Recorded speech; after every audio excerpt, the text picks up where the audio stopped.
British Prime Minister Boris Johnson has called on leading industrial nations ahead of the upcoming G7 summit to aim to vaccinate the entire world population by the end of 2022.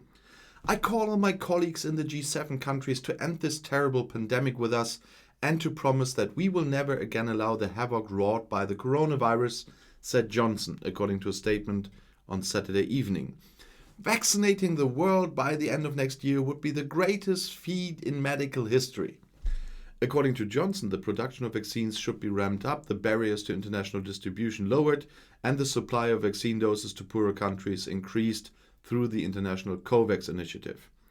Johnson's government, like the US government, is accused by other countries of having exported virtually no vaccines so far, unlike the EU, for example.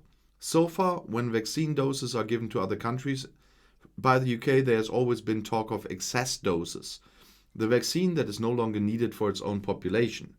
Many industrialized countries have bought significantly more vaccine doses than they need for their citizens, and it was not yet clear in the development phase which funds would get approval from the authorities. The heads of government of the G7 states, which include Great Britain and Germany as well as the USA, France, Japan, Canada and Italy, will meet in Cornwall in England from June 11th to 13th. But that statement from Johnson is an utter joke.